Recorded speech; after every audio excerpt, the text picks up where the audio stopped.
My wife lied about love, and I let her until she told the truth. Chapter 1. The Perfect Picture. There was a time I believed I had everything: a beautiful wife, two incredible kids, a stable career, and a warm house filled with laughter. Jenna and I had been together since college. We'd grown up alongside each other, shared dreams and fears, survived the terrifying plunge into adulthood, and built a life we were proud of. Or so I thought. People on the outside would often say we were the ideal couple, still holding hands after 15 years. That's rare. They'd say at dinners or backyard parties. Jenna would smile, squeeze my hand, and lean her head on my shoulder. We looked like the kind of couple people wrote anniversary posts about. But behind the scenes, something was changing, or maybe something had always been there, quietly shifting beneath the surface, and I didn't notice until it was too late. Chapter 2. The Spark That Wasn't Me. It started, unbeknownst to me, about 3 years before the conversation that unraveled it all. Jenna had reconnected with someone from her past, a man named Marcus. They dated briefly in high school, the kind of teenage relationship that burned bright and fast but ended when life pulled them in different directions. She hadn't spoken much about him in the past, just the occasional. He was sweet but immature during nostalgic conversations. They ran into each other at a high school reunion she attended without me. I was out of town for work, and she said it would be fun to go solo, catch up with old friends. I didn't think much of it. He looks the same, just more wrinkles, she joked when she came back. I asked if he was married. Yeah, she said, flipping through photos on her phone. Two kids, same as us. Wife's a nurse. I never asked again. I had no idea what that night had sparked.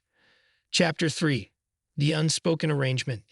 It started with lunches, then came long text threads, reconnecting, she called it.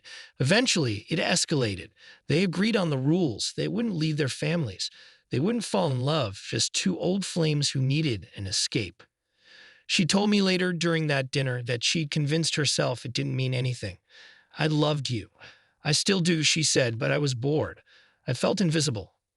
So she made herself feel visible again, in someone else's eyes. Marcus made her feel alive, she said, desired, admired, youthful. And for nearly 3 years, she kept both lives spinning like plates on sticks, careful not to let either crash. Chapter 4. The guilt begins, but plates start to wobble. Guilt, no matter how tightly managed, has sharp edges, and Jenna began cutting herself on them. It wasn't dramatic, just small cracks in her armor. She'd come home and watch me cooking with our youngest Lee and go quiet. She'd catch me fixing the leaking faucet or folding laundry and turn away. Then one night, she crept into the bathroom while I was brushing my teeth. You're a good man, you know that, she said softly. Ah, thanks, I said, toothbrush halfway to my mouth. I mean it. She kissed my cheek long and slow, like she was memorizing the shape of it. Chapter 5. Looking for an excuse. The guilt built to a point where she started hoping I was doing something wrong, that maybe I wasn't the saint she feared I was. She started snooping through my phone, subtle at first, checking notifications while pretending to clean the coffee table, flipping my iPad open under the guise of looking for recipes. She found some mild flirtation in a few messages, nothing serious. A couple of former coworkers, one or two conversations that ended before they started. But no affairs, no real secrets. And that made it worse. He's good, she thought. Too good. Chapter 6. Dinner plans. She decided to confess. A part of her wanted to be punished. Another part wanted to be freed. It was a Thursday. I'd grilled salmon. Lee was working on a science project in her room, and our eldest Max was glued to his PlayStation with a headset. We sat at the table, just the two of us. Jenna picked at her asparagus. I need to tell you something, she said. I looked up. Her voice cracked like a brittle leaf. I said nothing. She took a breath. I've been seeing someone. For a while. A few years, actually. Pause. I didn't speak. I just looked at her. Not in shock. Not even in anger. Say something, she whispered. Marcus, I said, calmly, evenly. Her fork dropped onto her plate. Chapter 7. The unveiling you knew, she whispered. I did. For how long?